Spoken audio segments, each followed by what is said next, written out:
Assalamualaikum warahmatullahi wabarakatuh. Bismillahirrahmanirrahim.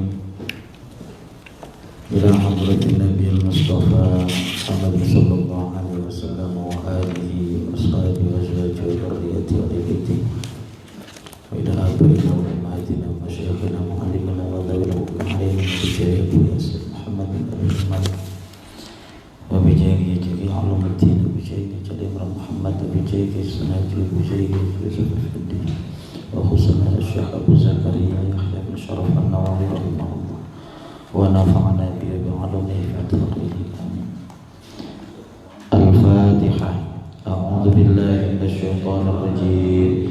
Bismillahirrahmanirrahim. Alhamdulillahi rabbil alamin. Ar-Rahmanir Rahim. Maliki yaumiddin. Iyyaka na'budu wa iyyaka nasta'in. Ihdinas siratal mustaqim. Siratal ladzina an'amta 'alaihim ghairil maghdubi 'alaihim waladdallin. Amin. Bismillahirrahmanirrahim. Alhamdulillahi rabbil alamin. Hamdan yuwafi ni'amahu wa yukafi'u mazidah. Ya Rabbana lakal hamdu kama yanbaghi li jalali wajhikal karim wa 'azimi sultanik. Subhanaka Allahumma la nuhsi thana'an 'alaika anta kama athnayta. Allahumma salli ala sayyidina Muhammad al-Fatih lima ughliqa wal khatim lima sabaqa nasiril haqqi bil haqq wal hadi ila siratikal mustaqim wa sallallahu alaihi wa alihi haqqa qadrihi wa miqdarihil azim. Allahumma anfa'na bima 'allamtana wa 'allimna ma yanfa'una wa zidna ilma walhamdulillahi ala kulli hal wa na'udzu billahi min hali ahli nar. Amin ya rabbal alamin. Alhamdulillah, puji syukur kehadirat Allah Subhanahu wa taala atas limpahan nikmat dan karunia-Nya. Malam ini hadir kembali kita di tempat ini untuk melanjutkan kajian kitab Riyadhus Shalihin karya Imam An-Nawawi Zakaria Yahya bin Syaraf. Mudah-mudahan jadi tambahan ilmu yang barokah dan manfaat sampai pada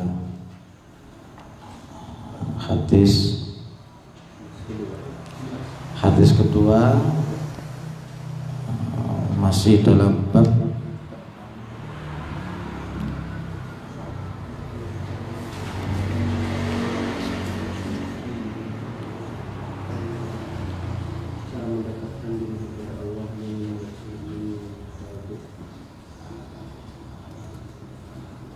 keutamaan cinta karena Allah, bukan ya? Bukan itu. Oh itu, oh ya.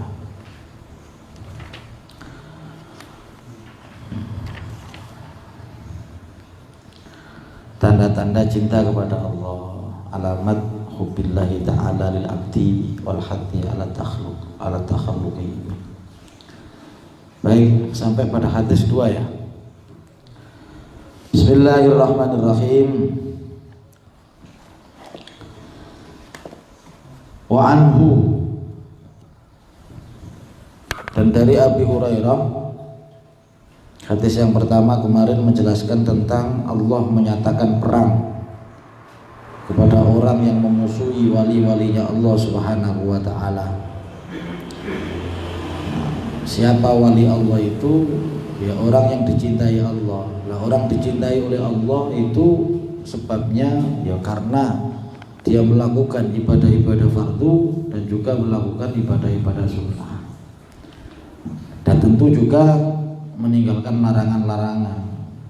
Orang melakukan fardu, melakukan sunnah, tapi masih bermaksiat, ya, bukan itu.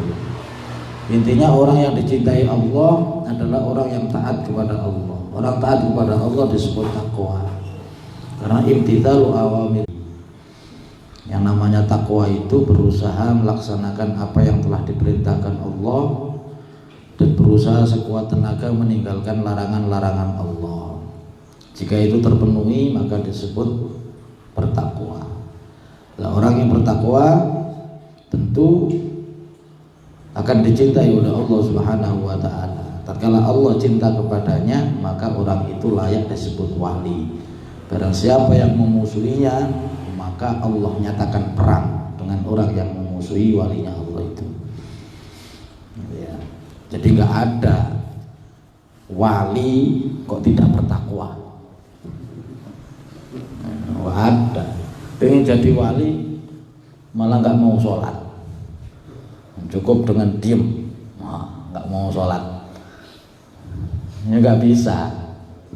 Makanya sampai hati-hati mencari guru. Sekali lagi saya ingatkan, karena lumayan ini isu terkait dengan wali sering dibahas oleh Komandan Agung, wali-wali. Karena ada sebagian orang pengen jadi wali, tapi justru malah perintah Allah yang disyariatkan oleh agama ditinggalkan. Sholat gak mau, apa-apa gak mau, tapi pengen jadi walinya Allah. Ini kan mulai banyak ini digobain ya.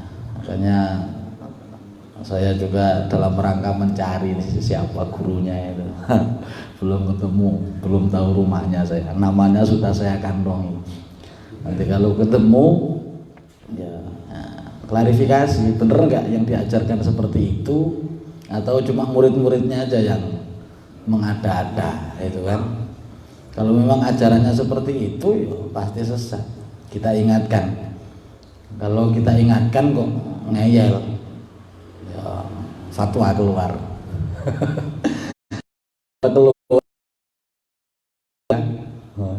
Urusannya nangkep wali. Nangkep wali. Iya, nggak apa-apa. Polisi Indonesia hebat-hebat. Malaikat Jibril aja ditangkap di Jakarta. Nabi Musodik juga ditangkap. Malaikat Jibril ya Eden ya ditangkap. Masa nangkep wali nggak berani? Ya. Kok ada orang ngaku wali ngajarkan nggak sholat, pasti nggak beres. Ya. Wali itu orang yang dicintai Allah. Mana ada orang yang dicintai Allah meninggalkan syariat? Jadi gini loh, sampean bertasawuf boleh, mengikuti torekot manapun boleh, sampai keluar dari syariat. Syariat itu undang-undang baku yang datangnya dari Allah Subhanahu wa Ta'ala. Baku. Kalau sampean mau torekot, mau syariat, mau tasawuf, yang model apapun silakan, asal tidak bertentangan dengan syariat. Itu intinya wis. Titik. Kok ada tasawuf, ada thariqah menjanjikan ini itu, bisa jadi wali, bisa ngelihat surga, bisa ngelihat neraka, katanya sih begitu.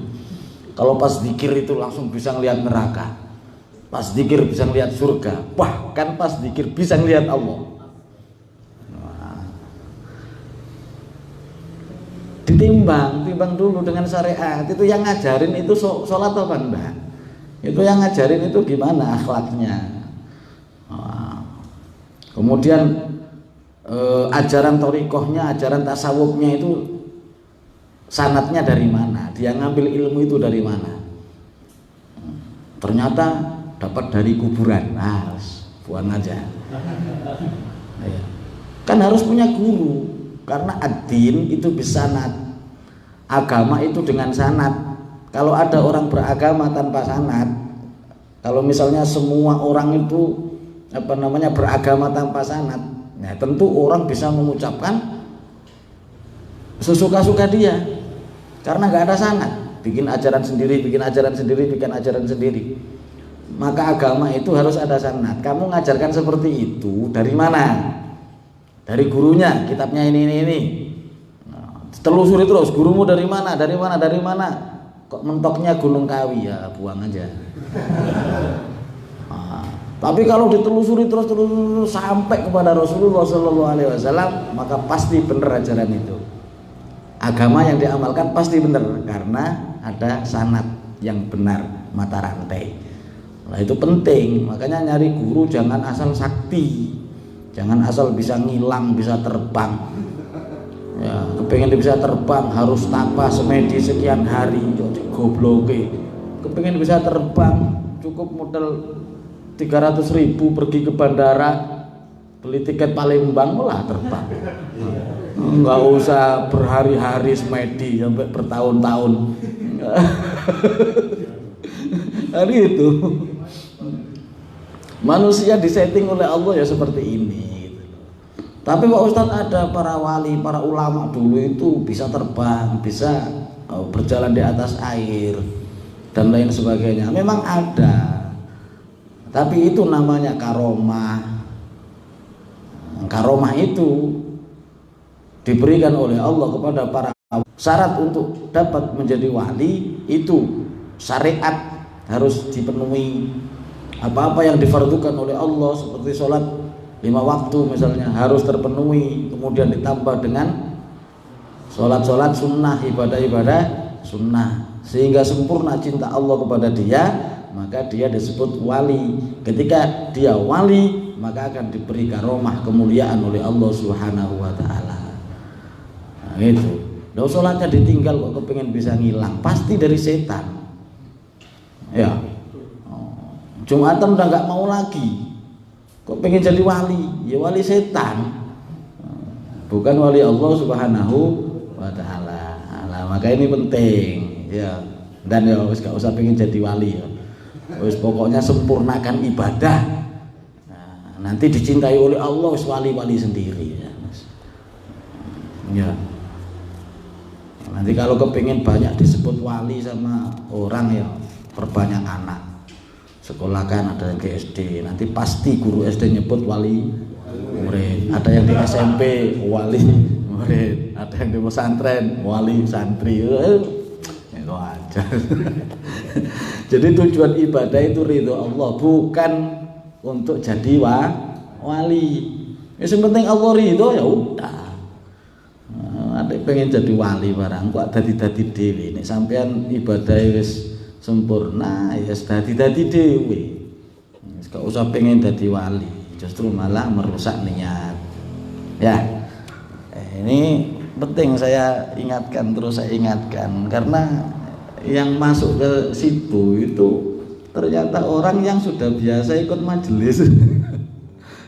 Ternyata sudah biasa ikut majelis, bahkan ada yang sempat tahunan di pesantren, sudah disebut ustadz di tengah masyarakat. Ternyata sekarang gelipak ajaran-ajaran wali.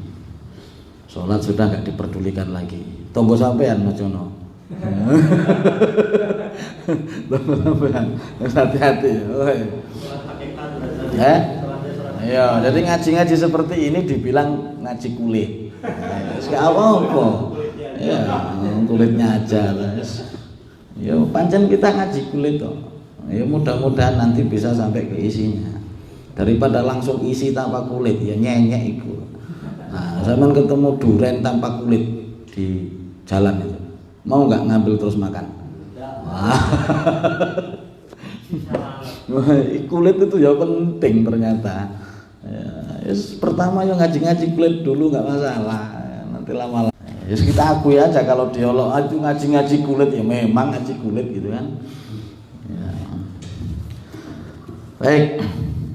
Bismillahirrahmanirrahim. Sekarang hadis yang kedua. Wa anhu, dan dari Abu Hurairah radhiyallahu anin Nabi sallallahu alaihi wasallam, dari Nabi sallallahu alaihi wasallam qala, bersabda Nabi, idza ahabballahu ta'ala al-'abda, tatkala Allah cinta kepada seorang hamba.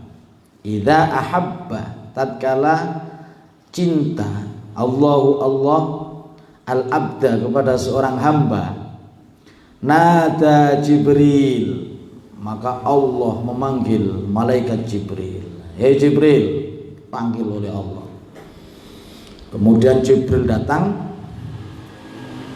Innallaha ta'ala yuhibbu fulanan fa'ahbibhu, sesungguhnya Allah mencintai si fulan. Fulan itu sebutan orang yang memang tidak disebutkan namanya. Kalau bahasa Indonesia biasa disebut si dia, si anu. Kalau Jawa ya anu lah. Siapa tadi yang lewat? Anu. si kono apa pokoknya itulah orang yang tidak disebutkan namanya. Nah, kalau istilah bahasa Arab disebut fulan ya, fulan. Jadi ketika Allah mencintai si fulan, seorang hamba, fa'ahbibhu, Allah cinta pada hambanya si fulan. Allah memanggil malaikat Jibril. Apa kata Allah Subhanahu wa taala? Fa'ahbibhu, hei Jibril, aku cinta loh sama Pak Kumis. Maka kamu harus mencintainya juga. Ketika Allah cinta pada Pak Kumis, Allah langsung panggil malaikat Jibril, wahai Jibril, aku cinta pada Pak Kumis, kamu harus cinta juga sama dia. Lalu apa yang dikatakan Jibril? Fayuhibbuhu Jibril, maka Jibril juga ikut cinta. Fayunadi fi ahli sama, kemudian Jibril itu woro-woro.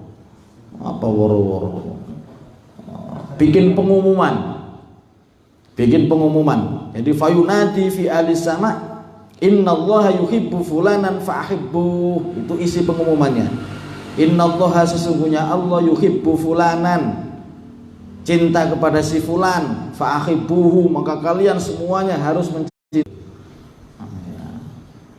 Ya entah bentuknya gimana, cara ngumuminya ya, wallahu a'lam. Kalau di bumi kan ya banyak cara. Nah, bisa langsung ke masjid, pegang speaker, diumumkan, atau bikin pamflet, tempel di dinding-dinding, di pohon-pohon, atau datang ke redaksi kabar berita koran, nah, masuk dimuat di koran, Bangka Pos, Babel Pos. Nah, ini malaikat Jibril ya mungkin begitu. Jadi diumumkan, bikin tempelan-tempelan, atau masuk ke langit pos. Nah, dimasukkan berita itu ke langit pos bahwa Allah sedang mencintai Pak Kumis. Kalian semuanya para malaikat harus mencintainya. Nah, luar biasa ya, ketika Allah cinta kepada hamba, maka malaikat semuanya ikut cinta kepadanya. Nah, kalau sudah diperintah Allah kalian harus mencintainya, ya, mana ada malaikat nggak patuh sama Allah. Kemarin kita sudah bahas ketika ngaji Jala'ul Afham bagaimana itu malaikat itu tunduk dan patuhnya kepada Allah Subhanahu wa taala. Maka ketika mendapat pengumuman seperti itu, fayuhibbuhu ahlus sama, maka semua penduduk langit mencintai kepada orang tersebut. Tsumma yudha'u lahu al-qabul fil ardi, kemudian diletakkanlah al-qabul, penerimaan, fil ardi, di bumi. Maksud tsumma yudha'u lahul qabul fil ardi adalah maka cinta itu diletakkan ke bumi, dan semua penduduk bumi jadi ikut mencintainya, ya kecuali yang memang hatinya sudah ditutup oleh Allah Subhanahu wa taala. Maka orang yang dicintai Allah, maka dia juga akan dicintai oleh penduduk langit dan juga dicintai oleh mayoritas penduduk bumi. Muttafaq alaih. Muttafaq alaih artinya disepakati kesohihannya oleh Imam Bukhari dan Imam Muslim. Hadza lafdzul Bukhari, hadis ini lafadznya dari Imam Bukhari.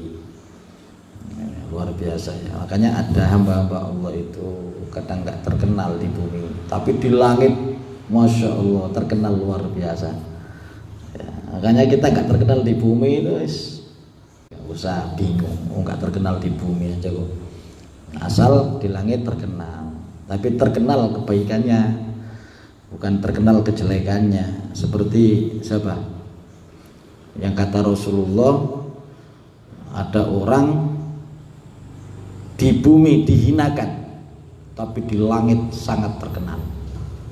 Siapa? yang dari suku Korn itu loh. Yang Uwais Al-Qarni. Uwais Al-Qarni dari daerah Yaman, dari suku Korn. Nah, itu Uwais Al-Qarni. Rasulullah Shallallahu Alaihi Wasallam berkata kepada Sayyidina Umar, wahai Umar, nanti kalau kamu ketemu sama Uwais, maka mintalah doa kepadanya. Rasulullah menyuruh kepada Sayyidina Umar untuk minta doa kepada Uwais. Padahal Rasulullah tidak pernah ketemu dengan Uwais. Lalu Rasulullah tahu dari mana? Ya tentu dapat berita dari langit, berita dari para malaikat. Karena Allah cinta kepada Uwais, penduduk langit semuanya cinta kepada Uwais. Kemudian cinta itu diletakkan ke bumi sampai kepada Rasulullah. Karena hati Rasulullah sangat bersih, maka Rasulullah tahu bahwa di bumi ada seorang yang namanya Uwais dari Yaman, suku Korn, yang Allah cinta kepadanya. Maka kamu kalau ketemu, mintalah doa kepada Uwais. Maka tatkala datang musim haji, datang rombongan dari Yaman, dari suku Korn, Sayyidina Umar bertanya-tanya, adakah di antara kalian yang namanya Uwais? Dari suku Korn, Uwais Al-Qarni. Tidak ada ya wahai Sayyidina Umar. Waktu itu Sayyidina Umar menjadi Amirul Mukminin, ya, menjadi khalifah. Berarti Rasulullah sudah wafat, digantikan Abu Bakar. Abu Bakar wafat, kemudian digantikan Sayyidina Umar. Saat Sayyidina Umar menjadi khalifah, saat itulah Sayyidina Umar mencari yang namanya Uwais. Datang dari suku Korn, dari Yaman. Ditanya, nggak ada yang namanya Uwais kecuali seseorang yang sekarang mengembalakan unta-unta kami. Orang pergi dari Yaman ke Madinah kan belum ada pesawat, ke Mekah naik ibadah haji itu belum ada pesawat, naik unta. Lah unta kan ya butuh makan, butuh minum. Maka Uwais agar bisa waktu itu, maka tugasnya mengembalakan sampai akhirnya ketemulah Sayyidina Umar dengan Uwais. Ditanya, bener kamu Uwais? Iya bener. Dari suku Korn? Iya bener. Kamu punya penyakit sopak, penyakit belang-belang dulu yang kemudian Allah sembuhkan, tapi disisakan hanya selogam dirham, logam duit dirham. Iya benar. Ditengok sama Sayyidina Umar, dibuka dari lengan bajunya, ternyata benar. Oh berarti kamu juga Uwais. Kamu benar-benar Uwais yang dimaksud oleh Rasulullah Shallallahu Alaihi Wasallam. Maaf, maka doakan aku. Kata Uwais, masa sih aku mau mendoakan seorang khalifah, Amirul Mukminin, orang dekatnya Rasulullah Shallallahu Alaihi Wasallam, masa kayak gitu? Iya bener, ini perintah Rasulullah Shallallahu Alaihi Wasallam. Akhirnya didoakan oleh Uwais. Ya, dia di dunia nggak terkenal, bahkan banyak orang mengatakan gila karena suatu saat dia pernah mengembalakan kambing di atas bukit. Karena tahulah kalau di daerah Arab itu kan nyari rumput itu susah. Salam. Nyari rumput itu susah di tempat-tempat tertentu. Jadi kalau dia mengembalakan kambing itu ke atas bukit, di sana banyak rumput, dibawa ke sana. Sore hari dibawa pulang lagi ke rumah. Nah itu ada anak kambing itu yang dipanggul, mulai kecil anak kambing cempe. Cempe itu dipanggul, dibawa naik, nanti sore dipanggul lagi, bawa turun, besoknya lagi begitu lagi, seterusnya sampai kambing ini menjadi besar. Nah itu orang kan kalau melihat kan, wah goblok ini Uwais ini.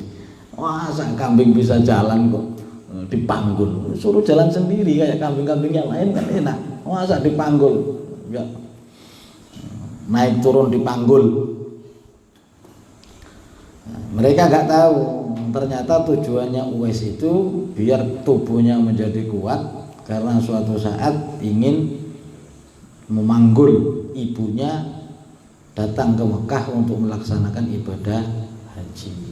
Karena cintanya kepada orang tuanya yang begitu hebat, taat dan patuhnya kepada orang tuanya begitu hebat, maka Allah kemudian mencintai Uwais Al-Qarni. Di bumi enggak. Nah, kemudian dia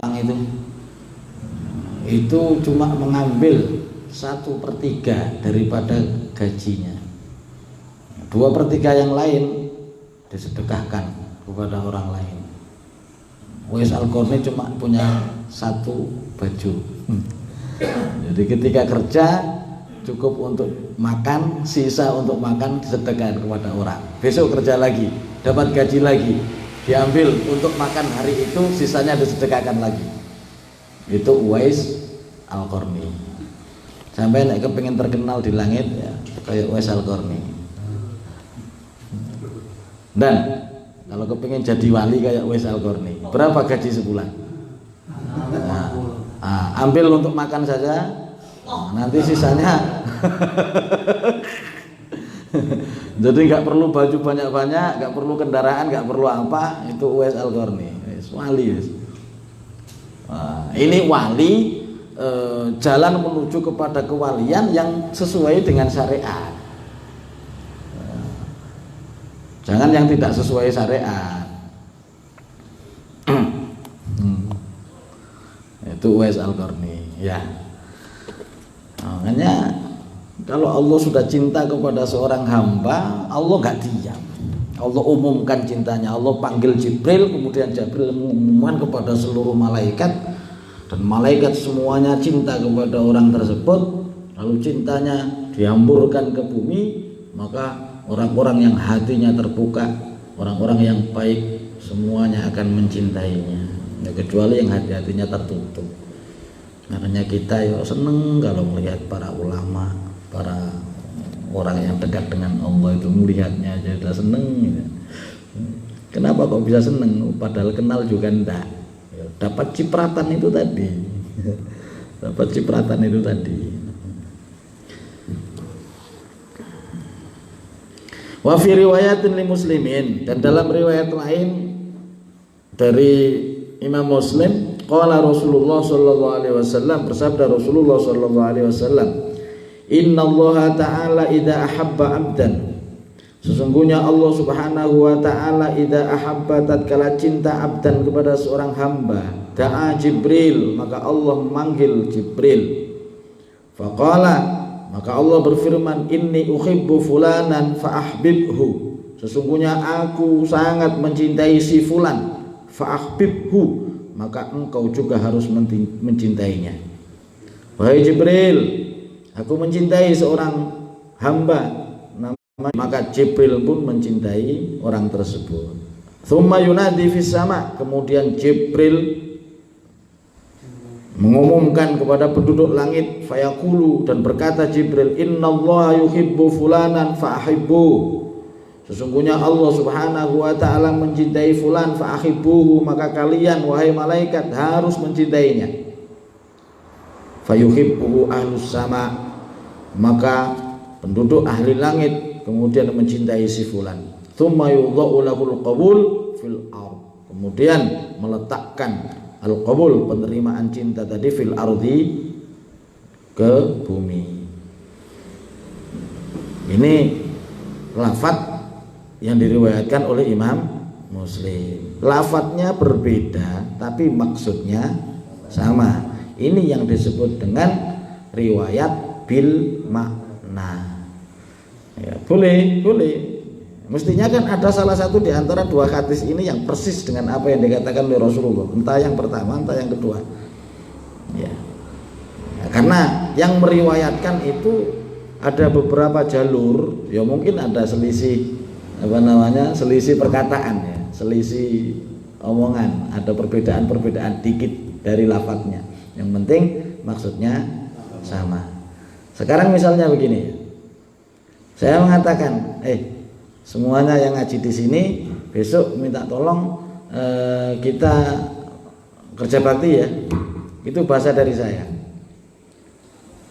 Dan kasih tahu kawan-kawan yang tidak hadir. Nah, maka Kang Randy menyampaikan kepada yang lain, semuanya menyampaikan yang lain. Kata Pak Ustadz, besok diajak kerja bakti. Sama nggak dengan kata-kata saya tadi? Enggak.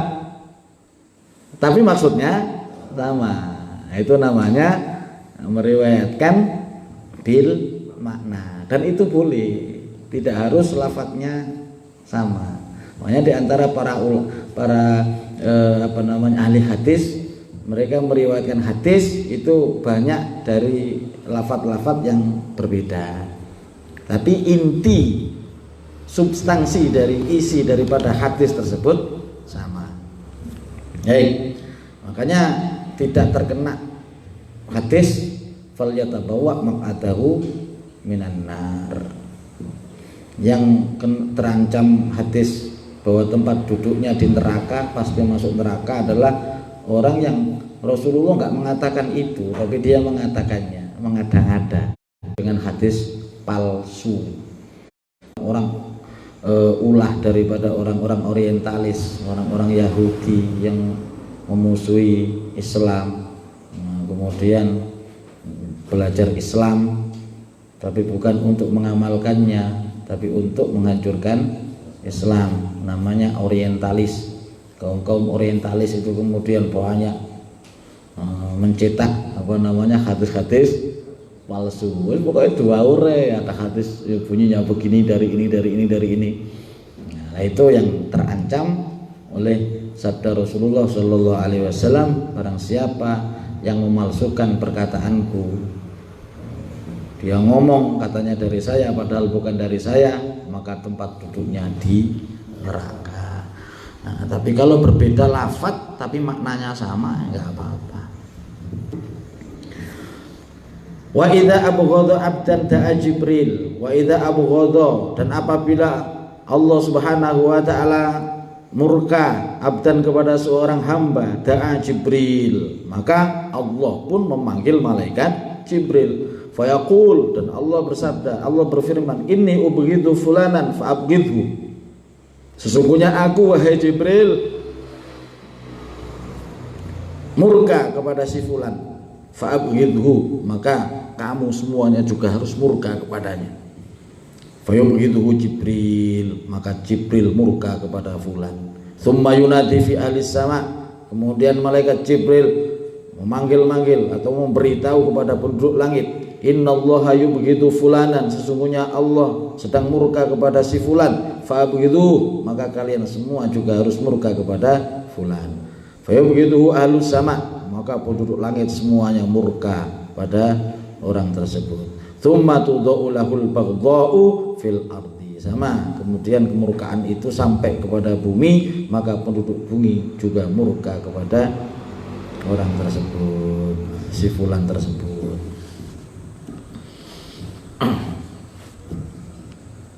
Maka ya penting untuk mendapatkan cinta Allah, penting.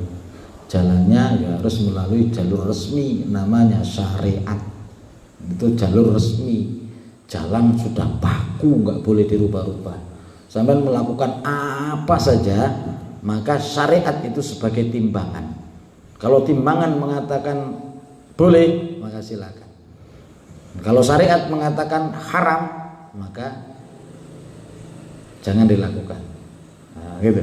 Ya, timbangannya tetap syariat.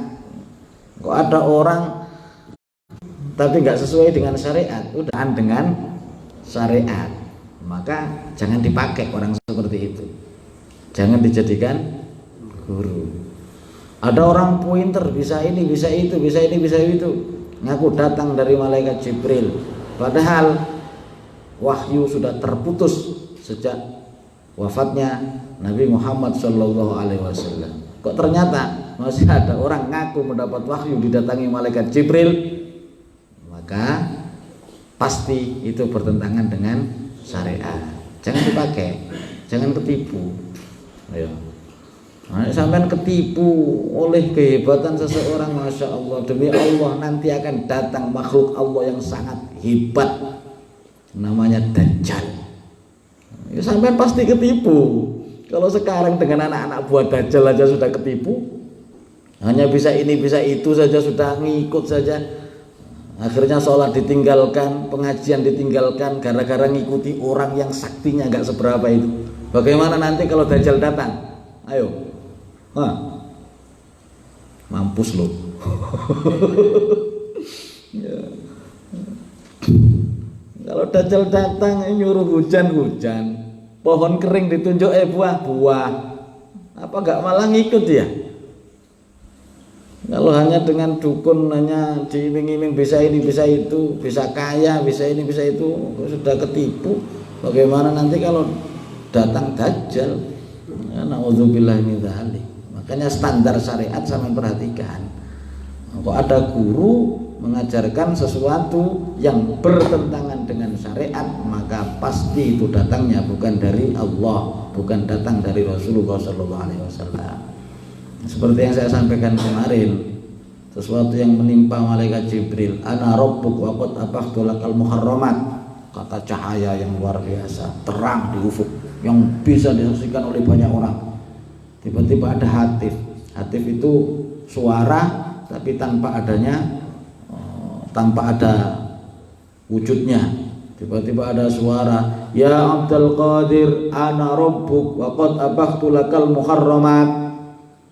Wahai Abdul Qadir, ana rabbuk, aku adalah Tuhanmu. Wa qad abaghtu lakal muharramat, dan sungguh aku perbolehkan untukmu sesuatu yang haram, khusus untukmu. Kamu zina mulia, rajanya para wali, hebat pokoknya kamu, aku cinta kepadamu. Sekarang udahlah bebas untukmu, mau ngapain saja. Nah, kalau kita ya sambil kesempatan cek, merdeka, gak sholat lagi. Tapi malah sampai itu Syekh Abdul Qadir orang yang ilmunya luar biasa. Dia tahu semuanya itu harus ditimbang dengan syariat. Jadi Syekh Abdul Qadir itu ahli tafsir, ahli hadis, ahli bahasa, mufti Syafi'iyah. Itu Syekh Abdul Qadir. At-tafsir, al-hadis, wal usul, wan nahwa wal qira'at wa ghairu dzalik. Itu dijelaskan di dalam manaqibnya Syekh Abdul Qadir itu. Bahwa disiplin ilmu apa saja itu Syekh Abdul Qadir ahlinya. Yo ahli tafsir, yo ahli hadis, yo ahli usulul fiqh, yo ahli bahasa, nahwu sorof. Kemudian jadi mufti Syafi'iyah di Baghdad, Mesir. Jadi mufti, juru fatwa. Syekh Abdul Qadir, orang yang alim allamah. Sampai sekarang namanya siapa nggak kenal dengan beliau Syekh Abdul Qadir. Jadi ditimbang dengan syariat, bukan malah merdeka. Nah, timbangan syariatnya nggak mungkin lah. Allah itu di dalam Al-Quran senantiasa memerintahkan kepada yang ma'ruf dan meninggalkan yang fahsya, meninggalkan yang mungkar. Loh kok ini ada ngaku-ngaku Allah tapi memerintahkan kepada yang fahsya, ya memperbolehkan sesuatu yang dilarang. Nggak mungkin. Akhirnya apa? Dia marah. Syekh Abdul Qadir marah. Ikhsa ya lain, laknat kau setan, nyak. Orang-orang kan yang lihat kejadian itu kan bengong. Wah, aku anggap beneran. Dalam hati sudah memuji-muji Syekh Abdul Qadir, enak ya. Jadi Syekh Abdul Qadir itu sekarang sudah bebas ini. Ternyata setan. Orang yang lihatnya aja banyak ketipu gitu kan. Akhirnya datang kepada Syekh Abdul Qadir, Anda kok bisa tahu ya Syekh kalau itu setan? Padahal kami mengira itu benar-benar Allah. Apa jawab Syekh Abdul Qadir? Fa'alimtu annallaha ta'ala la ya'muru bil falsa. Jadi fa'alimtu, aku tahu Allah Subhanahu wa taala la ya'muru fahsya, yang mungkar, enggak mungkin. Nah, berarti Syekh Abdul Qadir menggunakan timbangan syariat. Lah kok sekarang ada punya guru, sholat gak penting, ikut-ikutan menggampangkan sholat. Udah karuan, timbangan syariatnya gak beres, ya. Sudah jelas bahwa bertentangan dengan syariat, kok masih diikuti. Nah, itu setan itu. Itu setan, bukan dari Allah Subhanahu wa taala. Wis iki sampean catet, sampean gawe patokan. Sampean ngikut tarekat manapun monggo. Sampean ikut tasawuf manapun monggo. Asal rambu-rambunya tetap syariat, timbangannya harus tetap syariat. Itulah makanya Ahlussunnah wal Jamaah mempunyai standar mazhab dalam tasawuf. Jangan sampai keluar dari mazhabnya Imam Junaid al-Baghdadi dan Imam al-Ghazali, Imam Hasan Asy-Syadzili, Sayyid Al-Habib Abdullah Al-Haddad. Minimal 4 itulah. Rujukan utamanya tetap Junaid al-Baghdadi, kemudian Imam al-Ghazali. Nah, itu. Kalau ajarannya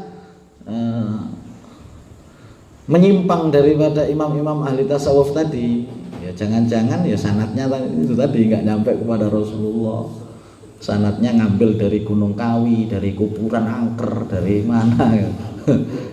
Jadi tiba-tiba ada datang sosok berpakaian putih-putih, jenggotnya panjang, tiba-tiba mendekap saya dan memberi saya ini itu. Wah, akhirnya keluar, aku wali. Aku kemarin didatangi Nabi Khidir. Didatangi Nabi Khidir, saya didaulat menjadi wali. Kamu dapat dari mana? Pas saya cirakat di bawah pohon beringin. Akhirnya punya ajaran gini. Kadang-kadang dikasih kesaktian juga sama yang datang itu. Setan ingin merusak akidah manusia, bisa sakti beneran. Wah, akhirnya banyak pengikut karena pengikutnya tidak bisa menimbang dengan syariat. Ya, makanya saya ingat syariat ini timbangan. Pokoknya kalau nggak sesuai dengan syariat, pasti. Makanya syariat itu dalam ilmu tasawuf itu ibarat perahu yang dicari hakikat. Hakikat itu mutiara di dalam laut. Berat. Maka harus bikin perahu dulu. Perahu itu namanya syariat. Kalau perahunya sudah kokoh, sudah bagus, gak ada bocor, baru dinaikin.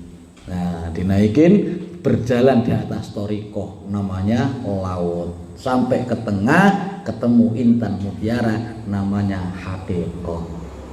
Untuk sampai kepada hakikat harus berjalan melalui syariat. Kok sekarang ilmu syariat dianggap kulit? Bro. Sampai langsung mangan isinya. Langsung nyemplung nang laut gak numpak perahu. Ya kerem bro. Karena hati-hati sampean tak elingno. Lah iku wong sing ketut-ketut iku sing pernah ngaji ngono lho. Masalahnya, aku takutnya sampean wis ngaji ngene iki yo meneh katut karo ngono-ngono iku. Kan kecewa aku. Makanya gak usah ndelok saktine wong wis ngaji wis. Kapan dadine wali Pak Ustaz? Wallahu alam, wis gak usah pengen dadi wali. Yang penting berusaha bertakwa kepada Allah wis beres wis ngono wae. Ono perintah Gusti Allah lakoni, Allah nglarang ya tinggal wis ngono wae. Ya, sedih loh saya pertama kali dengar itu sedih, mikir saya kok bisa gitu sampai seperti itu. Orang ngaji seperti ini itu baru ngaji kulit. Kalau mau ngaji isinya ayo ikut aku. Ternyata itu sholat udah gak begitu peduli lagi.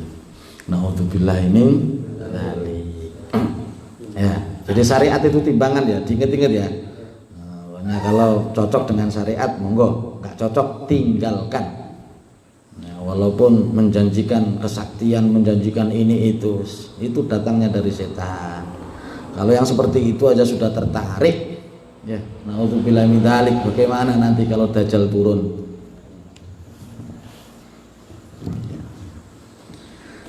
Bismillahirrahmanirrahim. Yang ketiga, terakhir dalam bab ini ya.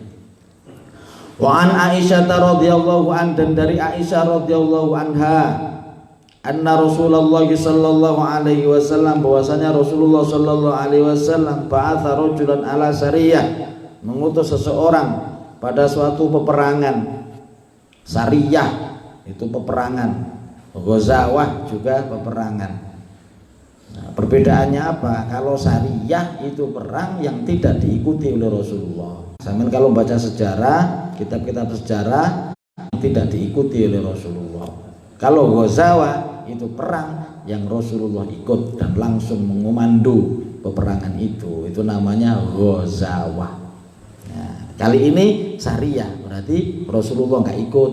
Makanya Allah mengutus seseorang, ba'atha rajulan ala sariyah. Rasulullah mengutus seseorang dalam peperangan. Fakana yaqra'u li ashabihi fi salatihim fayakhtimu biqul huwallahu ahad. Ketika orang tersebut sholat li ashabihi, untuk mengimami sahabat-sahabatnya, fi salatihim, dalam sholatnya, fayukhtimu biqul huwallahu ahad, selalu mengakhiri rokaatnya dengan bacaan qul huwallahu ahad. Ini misalnya sholat Allahu Akbar, habis baca Fatihah kemudian baca surat. Baca surat apa saja, bisa inna a'tainakal kautsar fasholli lirabbika wanhar inna syani'aka wal abtar, tapi enggak segera rukuk, dia tutup dengan qul huwallahu ahad. Jadi dia baca lagi qul huwallahu ahad Allahu samad lam yalid wa lam yulad wa lam yakul lahu kufuwan ahad, baru ruku Allahu akbar, sami'allahu liman hamidah, sujud. Rakaat pertama selesai, berdiri melanjutkan rakaat kedua, baca Fatihah, baca surat lagi, ditutup lagi dengan membaca qul huwallahu ahad. Begitu terus, tiap sholat begitu terus, sampai sahabat yang lain itu merasa masa qul huwallahu ahad terus. Tiap rakaat kok pakai qul huwallahu ahad, tiap rakaat kok pakai qul huwallahu ahad. Nah, ada protes, ada yang protes atau mungkin sedikit ada tanda tanya kan ya. Falamma raja'u dzakaru dzalika li Rasulillah, maka tatkala dia kembali kepada Rasulullah dan mereka menceritakan hal tersebut kepada Rasulullah sallallahu alaihi wasallam. Faqala Rasulullah saluhu li ayyi syai'in yasna'u dzalik, tanyakan kepadanya, li ayyi syai'in yasna'u dzalik, apa sebabnya dia melakukan hal itu, kok terus membaca qul huwallahu ahad. Fasa'aluhu, maka kemudian ditanyakan kepadanya. Faqala, dia menjawab, li annaha sifatur rahman, karena sesungguhnya ayat atau surat Al-Ikhlas qul huwallahu ahad sifatur rahman ya, qul huwallahu ahad, terus Allahus samad, Allah tempat bergantung, lam yalid walam yulad, Allah tidak beranak dan Allah juga tidak diperanakan. Wah, itu sifat-sifat baku dari Allah Subhanahu wa ta'ala yang membedakan dengan Tuhan-Tuhan yang lain. Nasrani misalnya, mungkin yang dipanggil oleh mereka Tuhan Bapa itu maksudnya ya Allah Subhanahu wa ta'ala. Tapi mereka salah karena meyakini bahwa Yesus anak Allah. Mungkin Allahnya sama dengan kita, tapi dia fitnah Allah bahwa Allah punya anak. Namanya Yesus, berarti Tuhan anak. Allah punya apa namanya Roh Kudus, berarti Siti Maryam istrinya Allah. Kan gitu. Itu fitnah keji dari mereka. Nah, karena mereka mengatakan itu tadi Yesus anak Allah. Orang-orang Yahudi juga begitu. Orang-orang Yahudi juga begitu. Mereka mengatakan Uzair ibnullah. Uzair adalah anak Allah. Nah, belum lagi agama-agama yang lain, misalnya dalam Hindu ada Dewa Brahma, ada dewa Siwa, ada dewa satunya Wisnu. Wah, dewa Wisnu, dewa Brahma, dewa Siwa. Dewa Siwa itu dewa perusak, dewa Brahma itu dewa pemelihara, dewa Wisnu dewa pencipta. Nah, jadi punya Tuhan yang bagian menciptakan sendiri, ada bagian merusak sendiri, ada bagian memelihara. Nah, kira-kira kalau itu terjadi bener, akal kita nggak masuk akal. Mas Tuhan Siwa gawe ketemu dewa Brahma langsung diramun, dijaga. Ketemu Siwa diobrak-abrik. Bagian ngerusak ini Siwa ini. Kira-kira berantem apa ora Tuhan-Tuhan ini? Ya, perang terus loh Tuhannya. Makanya surat Al-Ikhlas mengatakan qul wallahu ahad. Orang-orang Quraisy juga pernah protes kepada Nabi Muhammad. Banyak, karena masalah kita banyak. Apa kata Nabi Muhammad? Begini. Logika dipakai ya. Kalau kamu misalnya punya bosmu banyak, yang satu merintah ini, yang satu merintah itu, satu merintah ini, sama punya bos yang satu aja bos, enak mana? Maka baru yo enak yang satu, ya makanya enak Tuhan itu satu. Kalau Tuhan banyak bagaimana? Nggak mungkin, justru nambah masalah. Satu mencipta, satu merusak, satu. Nah, misalnya ada umatnya minta kepada Tuhannya rezeki yang banyak, dikasih sama Tuhan Siwa. Konangan sama dewa Wisnu yang pencipta itu. Konangan sama dewa Siwa, marah gak dewa Siwa? Marah, enak aja ngasih.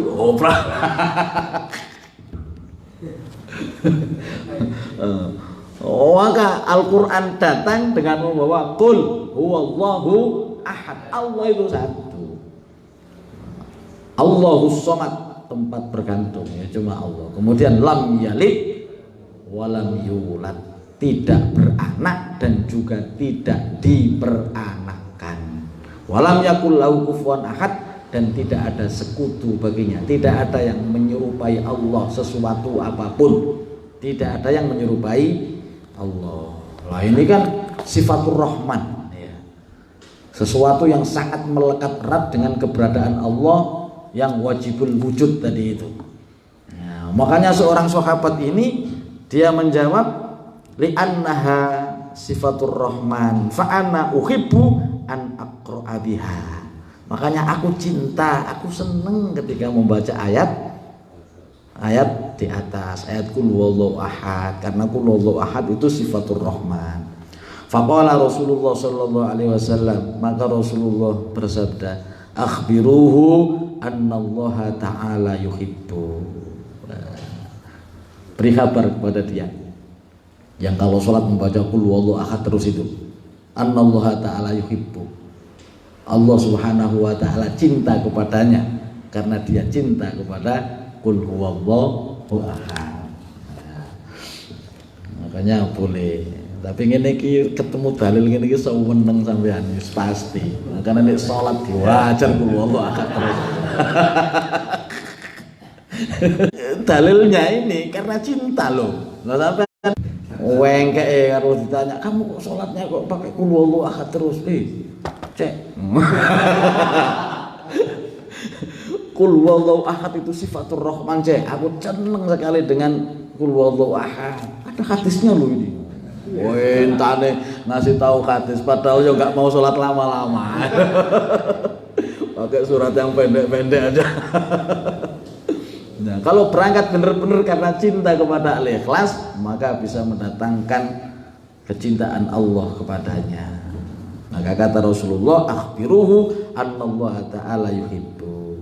Beritahu dia, Allah cinta kepada dia karena dia cinta kepada al-ikhlas. Surat al-ikhlas itu luar biasa, banyak faedah, banyak keutamaannya. Termasuk diantaranya surat Al-Ikhlas itu menjadi sebab bisa masuk ke dalam surga. Ada sebuah hadis dari Abu Hurairah radhiyallahu an, "Aqbaltu ma'a Rasulillahi sallallahu alaihi wasallam fasami'a rajulan yaqra'u qul huwallahu ahad." Kata Abu Hurairah, suatu saat aku bersama Rasulullah sallallahu alaihi wasallam, kemudian kami mendengar rajulan, seseorang yang sedang membaca qul huwallahu ahad. Apa kata Rasulullah sallallahu alaihi wasallam? Wajiban, wajib baginya. Rasulullah mengatakan wajib baginya. Nah, Abu Hurairah yang mendengarkan kan bingung, oh apa maksudnya? Makanya Abu Hurairah kemudian bertanya, fasa'altuhu madza ya Rasulullah. Dia bertanya, madza ya Rasulullah, apa maksudnya? Wajibat tok ya. Oh, wajib baginya, wajib baginya. Apa maksudnya? Kemudian Rasulullah menjawab, al-jannah, surga wajib baginya. Jadi Rasulullah ketika mendengar orang membaca qul huwallahu ahad, ya tentu tidak hanya sekedar baca ya. Membaca qul huwallahu ahad tentu disertai dengan mahabbah, senang, cinta terhadap surat itu sehingga banyak dibaca. Maka Rasulullah mengatakan wajib baginya. Abu Hurairah ada di sampingnya. Wajib apa ya Rasulullah? Wajib masuk surga. Membaca qul huwallahu ahad. Ini juga jurusan wali, Mas. Jurusan wali yang tidak keluar dari syariat. Udah banyak dibakar. Ikhlas, sholat tetap.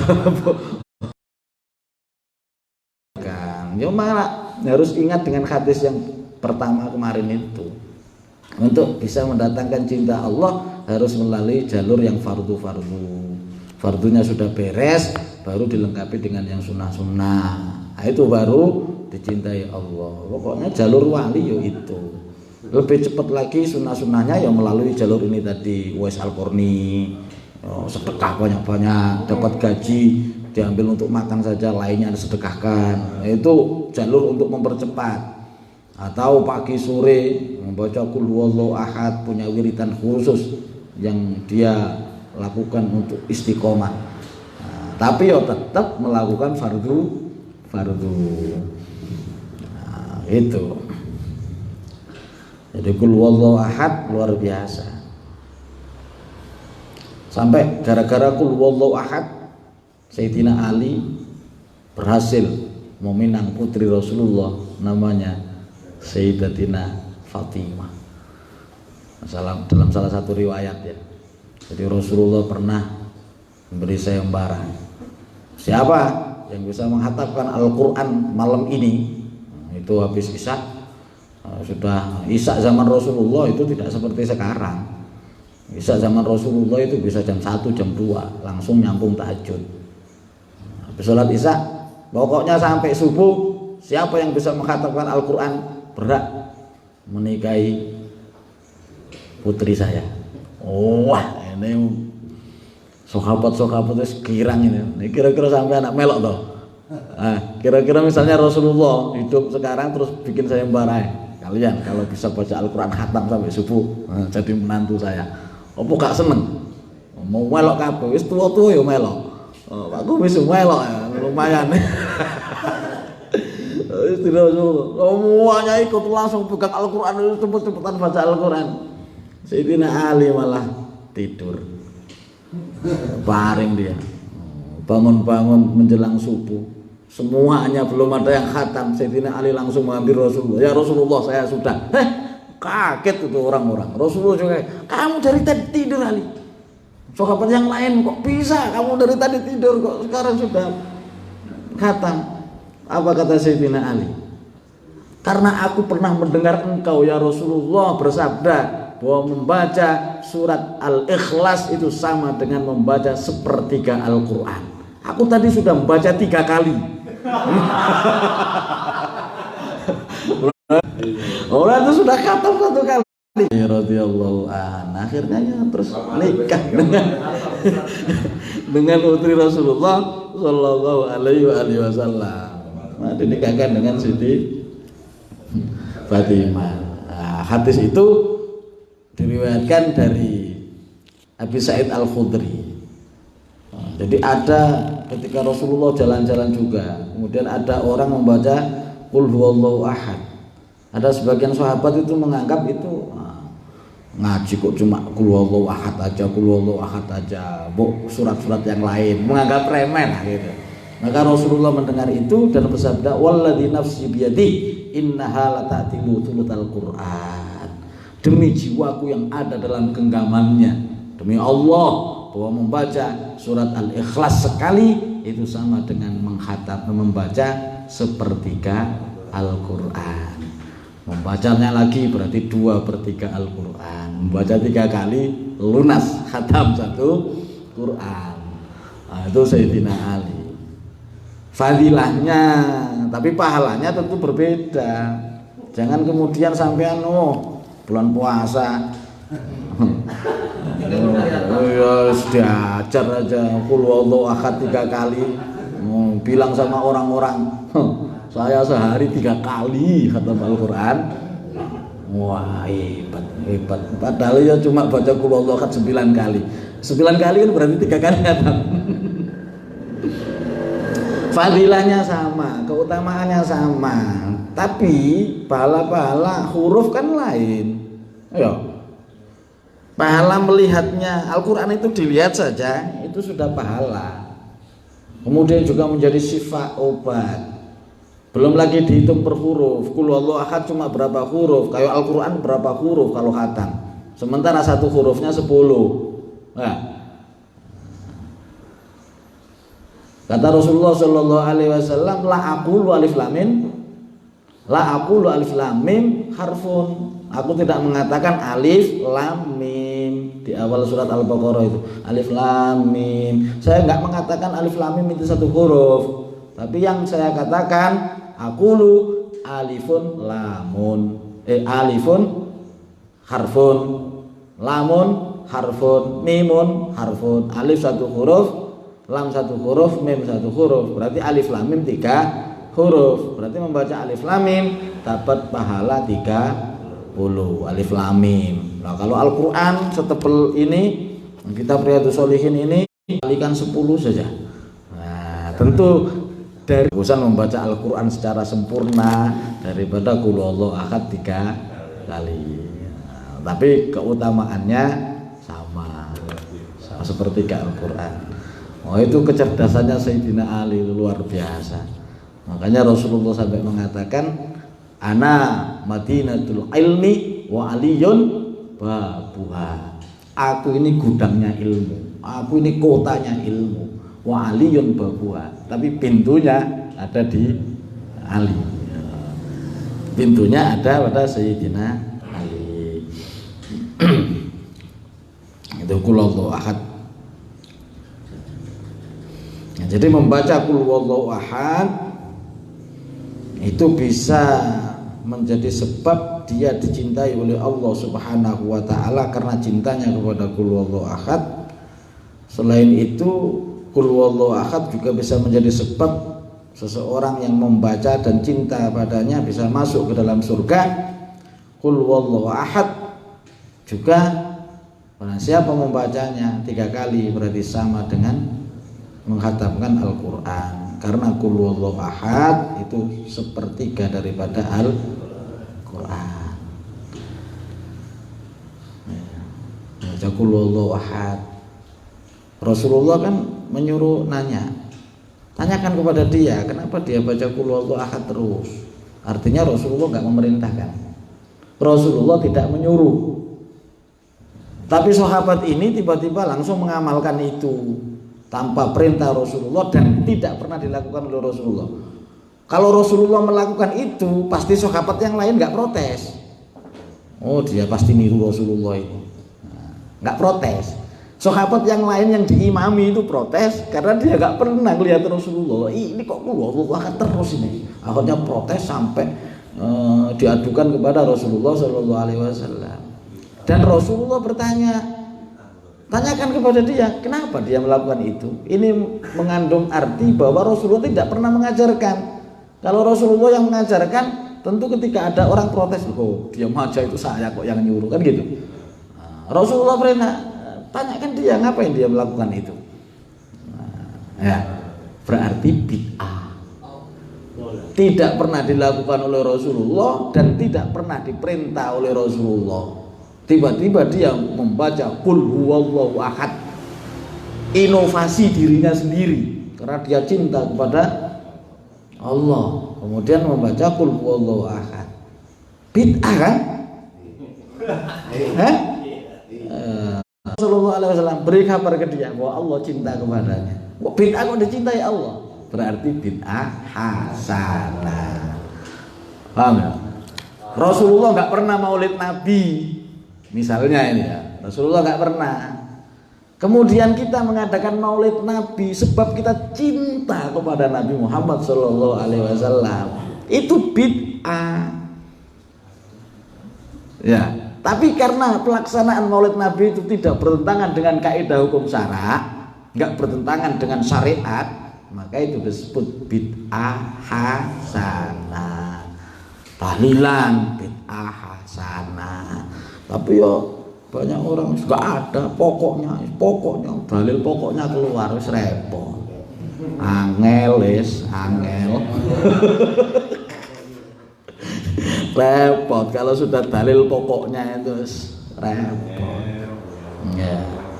Rasulullah bersabda, "Man ahdatsa fi amrina hadza ma laysa minhu fahuwa raddun." Perhatikan, man ahdatsa fi amrina hadza. Barang siapa yang membuat perkara baru dalam agama ini, fi amrina hadza ma laysa minhu. Arti daripada ma laysa minhu yang tidak ada padanya, artinya tidak ada pada tuntunan agama tersebut, fahuwa raddun, maka pasti ditolak. Baca qul huwallahu ahad, masa gak ada tuntunannya? Kita tahlilan misalnya, membaca Fatihah, membaca qul huwallahu ahad, membaca qul a'udzu birabbil falaq, qul a'udzu birabbin nas, masa gak ada tuntunannya dalam syariat? Itu bagian dari Al-Quran. Secara umum membaca Al-Quran diperintahkan oleh Allah. Membaca qul huwallahu ahad dalilnya banyak sekali. Oh ya. Kemudian ada sholawat dalam tahlilan, ada semacam-macam dalam tahlilan. Berarti tuntunannya ada. Yang ditolak oleh Allah itu yang tidak ada tuntunannya. Selama masih ada tuntunannya, maka itu diperbolehkan. Jangan pakai hadis wa iyyakum muhdatsatil umur fa inna kulla muhdatsatin bid'ah wa kulla bid'atin dhalalah. Jangan cuma itu saja. Wa kullu bid'atin dhalalah. Semua bid'ah itu sesat. Kok bisa mengatakan semua? Gara-gara kullu. Sahabat biar gak lupa, ini gara-gara kullu saya sampaikan lagi. Kullu bid'atin. Kalau menggunakan terjemahannya ya memang kullu itu artinya semua. Kullu bid'atin, semua yang bid'ah. Dhalalah itu sesat. Wa kullu dhalalatin, dan semua yang sesat finnar, masuk neraka. Berarti enggak ada bid'ah hasanah. Semua bid'ah ya mengartikan seperti itu. Dia tidak menggunakan hadis-hadis yang lain. Islam sunnatan hasanatan. Man sanna fil islami sunnatan hasanatan falahu ajruha wa ajru man amila biha. Barang siapa yang memulai hal baru dalam Islam, hal baru itu berupa suatu kebaikan, sunnatan hasanatan, falahu, maka baginya ajruha, pahalanya, wa ajru man amila biha, dan pahala orang yang mengikutinya. Hal baru dalam Islam berupa kebaikan, artinya berupa kebaikan berarti tidak bertentangan dengan syariat. Falahu ajruha, maka dia mendapatkan pahala, wa ajru man amila biha, dan orang yang mengamalkannya juga mendapatkan pahala. Oke, tahlilan nggak ada zaman Nabi, itu hal yang baru, tapi hal baru yang penuh dengan kebaikan. Silaturahimnya dapat, membaca qul huwallahu ahad juga pahala, qul a'udzu birabbil falaq juga pahala, membawa sholawat juga pahala, subhanallah bihamdi, baca tasbih juga pahala, berdoa kepada Allah, semuanya ada perintahnya, berarti ada kebaikan di dalamnya. Maka orang yang mengamalkan mendapatkan pahala, ya, dan juga orang yang mengikutinya juga mendapatkan pahala. pahala. Orang yang memulai tahlilan, kalau saya bayangkan yang merumuskan tahlilan, aduh, pasti pahalanya besar luar biasa. Itu kadang-kadang kalau kita munculkan dalil ini, nah, dia bisa juga membantah.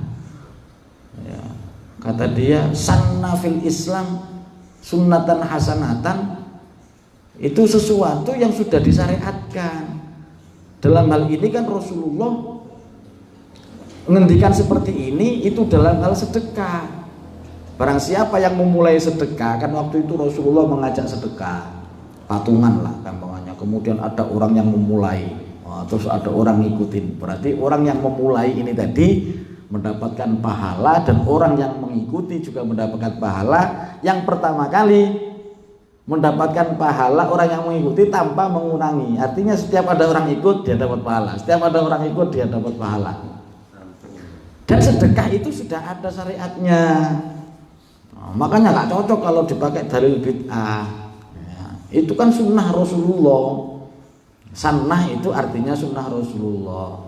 Berarti dia membaca hadis tidak komplit. Kalau sunnatan hasanatan tadi diartikan sunnah Rasulullah Shallallahu Alaihi Wasallam, lanjutan hadis ini waman sanna fil Islami sunnatan sayyi'atan kana alaihi wizruha. Kalau misalnya ini kita artikan sunnah, barang siapa yang mengamalkan sunnah Rasulullah Shallallahu Alaihi Wasallam, pertama kali memulai sunnah Rasulullah, ya, maka sunnah Rasulullah yang baik, sunnatan hasanatan.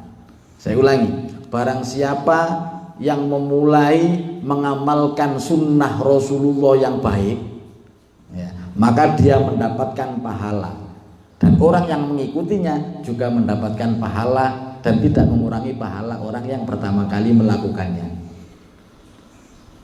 Sambungannya hadis, man sanna fil Islami sunnatan sayyi'atan, barang siapa yang melakukan sunnah Rasulullah yang jelek. Nah, mana ada sunnah Rasulullah yang jelek?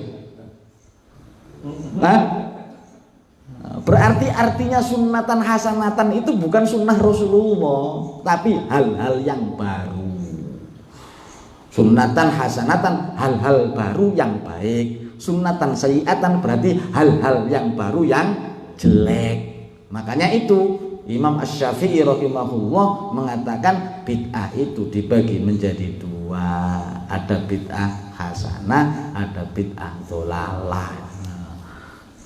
Tapi wong saiki pokoke saiki ikut Imam Syafi'i apa ikut Nabi.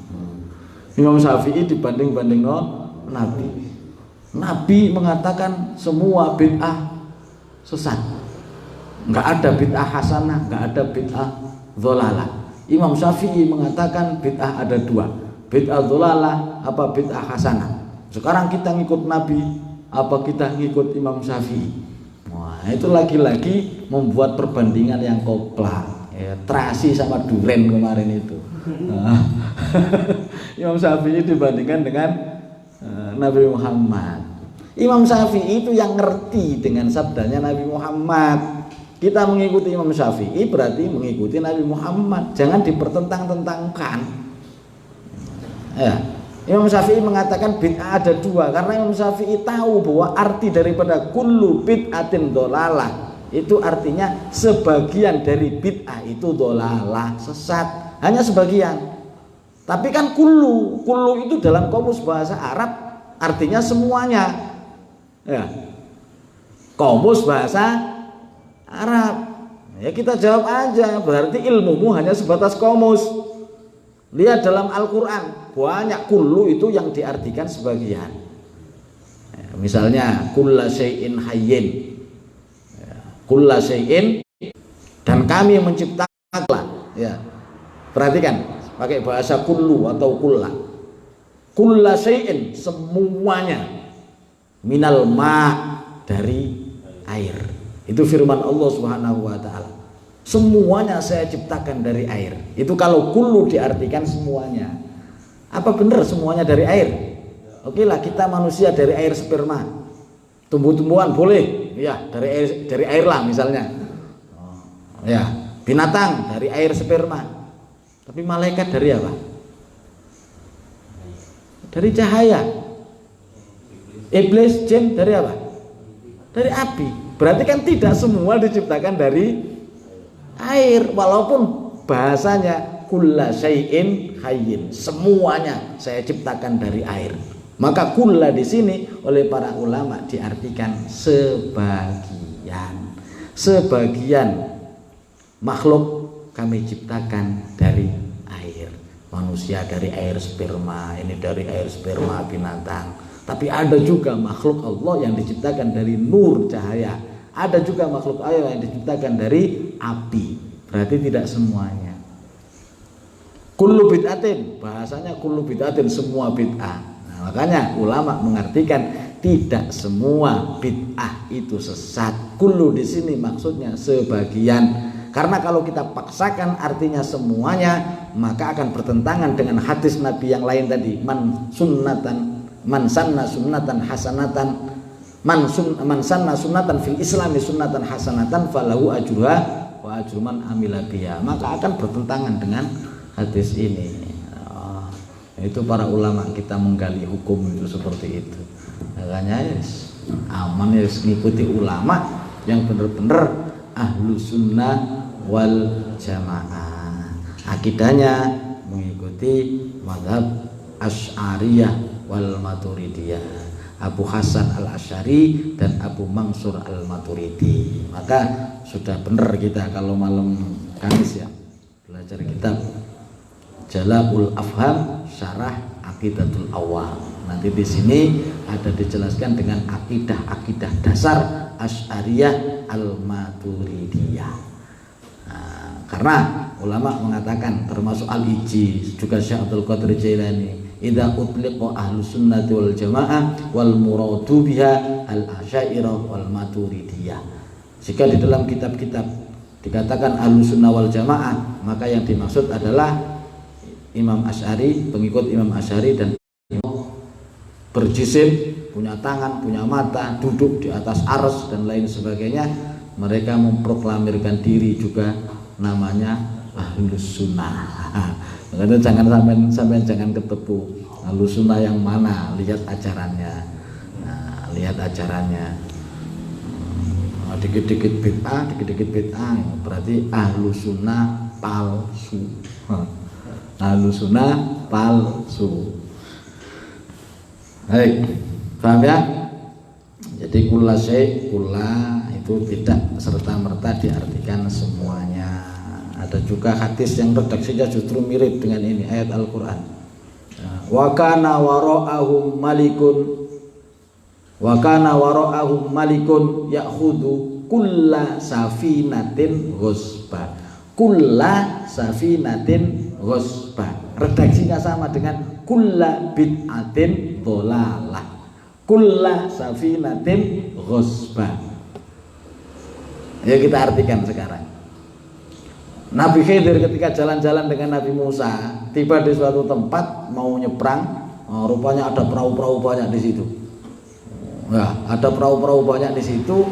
Satu perahu dilubangi oleh Nabi Khidir alaihissalam. Nah, kemudian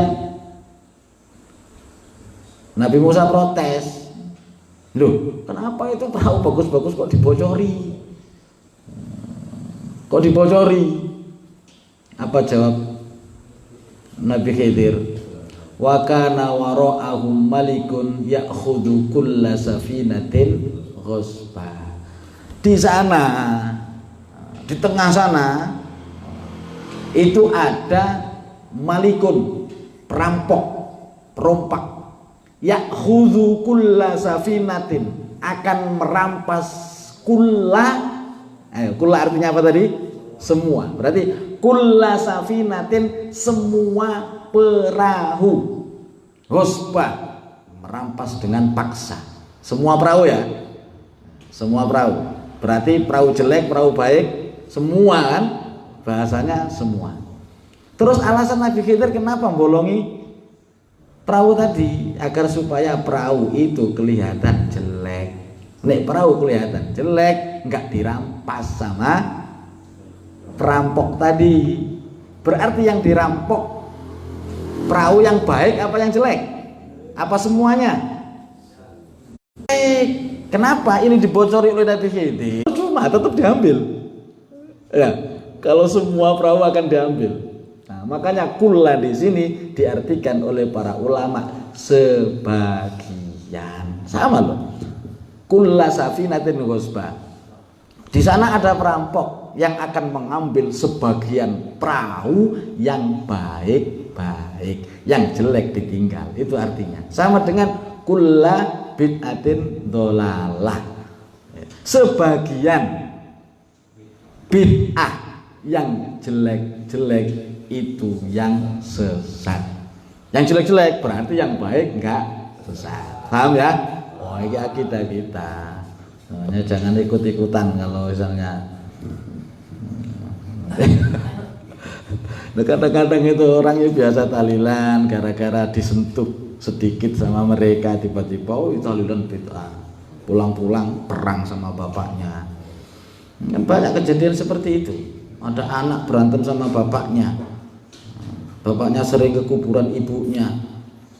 Anaknya protes, menganggap bapaknya syirik, tukang bid'ah dan lain sebagainya. Nggak boleh duduk dengan tukang bid'ah. Akhirnya berantem anak sama orang tua. Nah. Baik, bab ini selesai.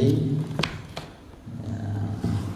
Jadi kita sudah paling enggak sedikit banyak paham tentang siapa itu wali-walinya Allah, bagaimana cara mendapatkannya, ya, melalui kitab Riyadhus Shalihin dalam bab babu alamat hubbullahi ta'ala lil abdi, ya, cintanya Allah kepada hambanya. Wis banyak berdoa lah, mudah-mudahan Allah selamatkan kita, terutama akidah kita. Makanya sering berdoa setelah baca tahiyat akhir itu Rasulullah mengajarkan doa kepada kita, ya muqallibal qulub tsabbit qalbi ala dinik. Itu dibaca sebelum salam. Setelah innaka hamidum majid, ya muqallibal qulub tsabbit qalbi ala dinik, yang membolak-balikkan hati. Tsabbit qalbi, kukuhkanlah hatiku, ala dinik, terhadap agama. Kuatkanlah hatiku, tetapkanlah hatiku ini terus mengikuti agamamu, biar gak gampang dibolak-balikan oleh paham-paham yang gak beres tadi itu. Ya muqallibal qulub tsabbit qalbi ala dinik. Atau sebelum itu mengikuti doa Rasulullah meminta perlindungan dari beberapa hal itu. Allahumma inni a'udzubika min adzabil qabri wa min adzabin nari jahannam wa min fitnatil mahya wal mamat wa min fitnatil masiihid dajjal. Baru ya muqallibal qulub tsabbit qalbi ala dinik. Ini doa penting yang ngajarkan langsung Rasulullah. Ya. Gue nang males baca yang fardu doa. Kalau doa ya dibaca sampai selesai. Doa itu penting ya. Doa itu penting karena yang mengatur urusan kita ya Allah. Allah lebih tahu daripada kita. Yang membolak-balikkan hati ya Allah Subhanahu wa taala. Takutnya sudah ngaji seperti ini, kemudian hati dibalik oleh Allah Subhanahu wa taala. Wallahu a'lam. Ya naudzubillah min dzalik. Nah, doa terus. Sampeyan keringi wallahu a'lam ngono jegelek seweneng.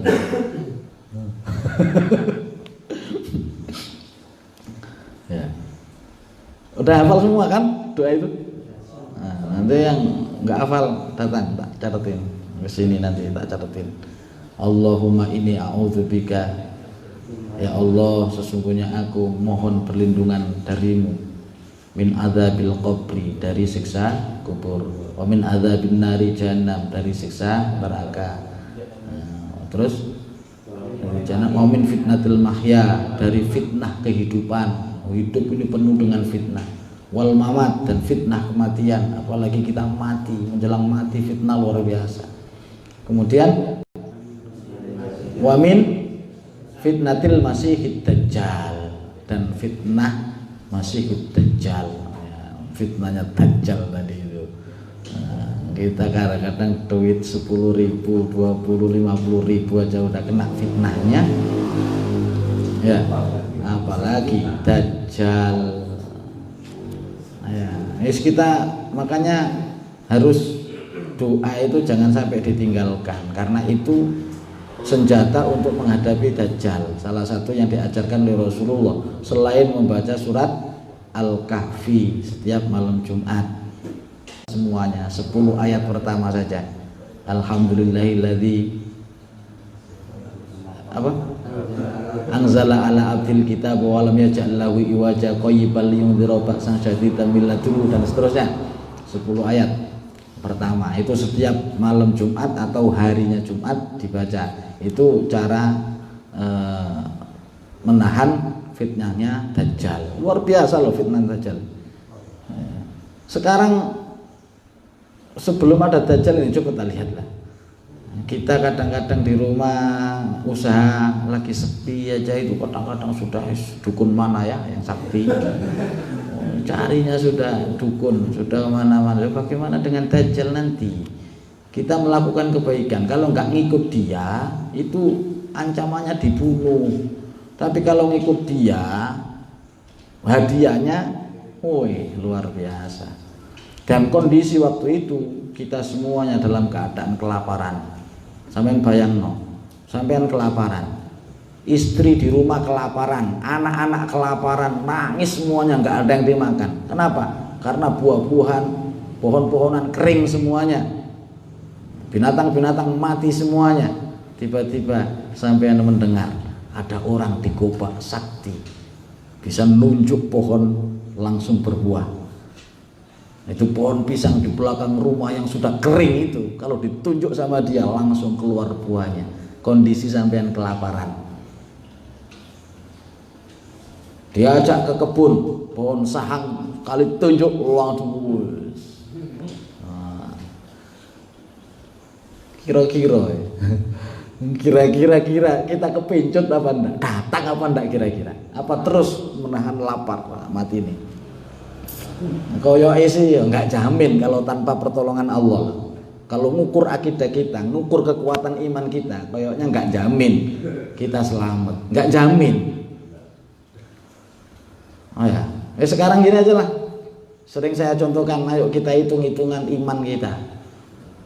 Hari Jumat datang, kita mau berangkat sholat Jumat, kualiran tadi itu, pokoknya. Tapi kan tetap Jumatan wajib. Ketemu dajjal di jalan.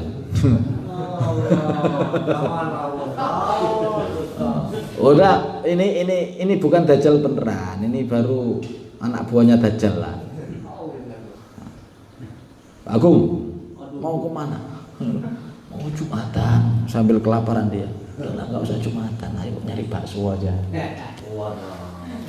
Terus Jumatan apa? Nyari bakso. Kelaparan lo. Oh, ini baru bakso semangkok ya. Satu mangkok. Bagaimana dengan 2 mangkok, 3 mangkok? Oke lah, beriman ya. Luar biasa imannya Pak Agung. Udah ikut ngaji Riyadhus Shalihin, ngaji Jala'ul Afham. Enggak mau saya. Saya tetap ke masjid. Fardu ain bro. Saya tetap ke masjid, pokoknya tetap ke masjid. Kawannya ngomong, nggak hanya 1 mangkok, saya tambah rokok 1 bungkus. Ya Allah. Terus pulang, saya kasih amplop isinya 100.000. Ha, gimana? Bakso apa terus ke masjid? Bakso. Oh baru semangkok tadi. Oke lah, kuat dia. Kuat, anak soleh kok. Enggak mau saya tetap harus Jumatan. Tambahin lagi 500.000 gimana? Gimana? Mau Jumatan terus atau enggak Jumatan, perut kenyang, pulang membawa 500.000? Kira-kira masih kuat Pak Ustadz? Oke lah, masih kuat. Enggak, saya tetap Jumatan.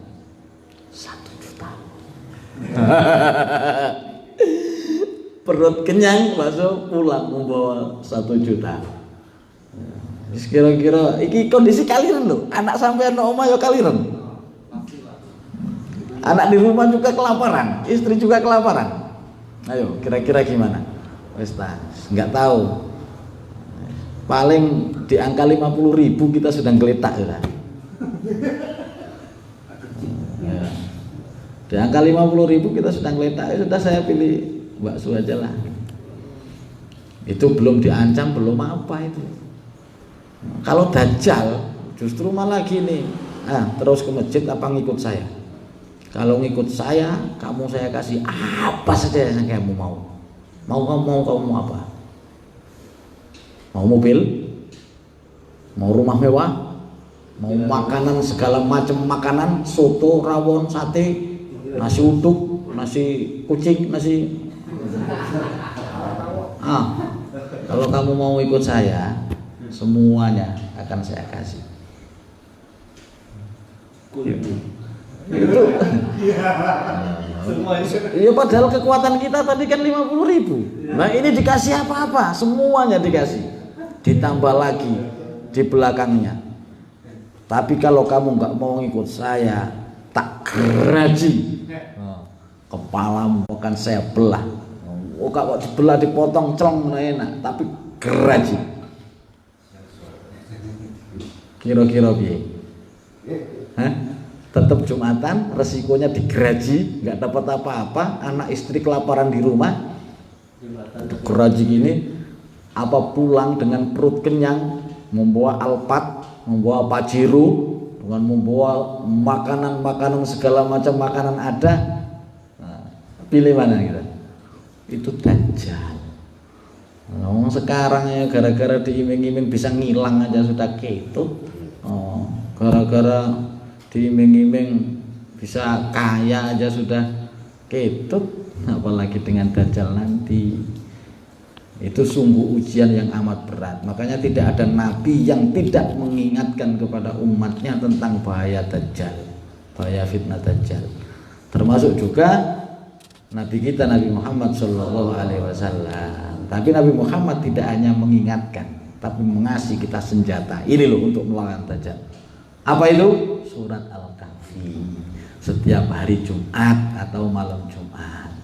Terlalu panjang, capek Pak Ustadz? Ya udah 10 ayat pertama saja.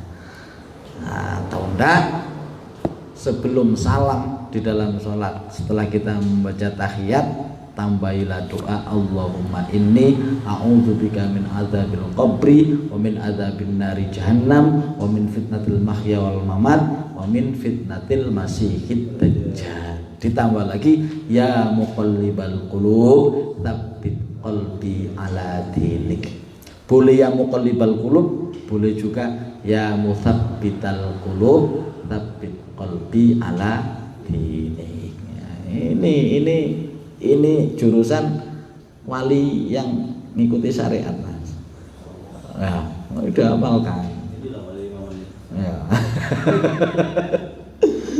Jangan ngikut jurusan wali yang meninggalkan syariat. Terus itu wali setan. Percaya apa? Aku percaya sama saya. Wallahu a'lam bishawab. Al-Fatihah. A'udzubillahi minasyaitonir rajim. Bismillahirrahmanirrahim. Alhamdulillahirabbil alamin. Arrahmanir rahim. Maliki yaumiddin.